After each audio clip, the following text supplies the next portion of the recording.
আসসালামু আলাইকুম রহমতুল্লাহি ওয়া বারাকাতু।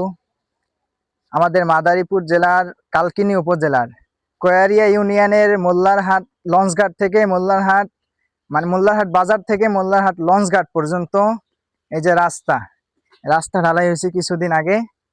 তো এই রাস্তা ঢালাইয়ের ক্ষেত্রে অনেক অনিয়ম হয়েছে, অনেক দুর্নীতি হয়েছে। এরপরে এই যে দেখতে পাচ্ছেন যে রাস্তার সাইডে ওয়াল করতেছে যেন এই রাস্তা ভেঙে পড়ে না যায়। আপনারা একটু দেখেন, কাছে আসুন।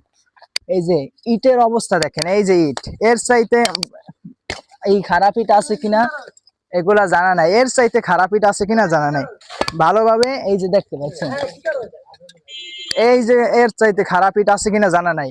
ওই যে ঢালাই চলতেছে, পিছনেও ওই দেওয়াল করা, মানে এর চাইতে জঘন্য ইট আছে কিনা জানা নাই। অতএব বলতে চাই, এলাকাবাসী যারা রয়েছে, স্থানীয় যারা রয়েছে এবং যারা এর কর্তৃপক্ষ রয়েছে, আপনারা যদি এর কোনো ব্যবস্থা না নেন, আপনাদেরকে জানানো সত্ত্বেও আপনারা যদি এর কোনো ব্যবস্থা না নেন, জনগণ বাধ্য হবে এইগুলো একেবারে ছুড়ে পুরা খালে হালাইতে। ঠিক আছে?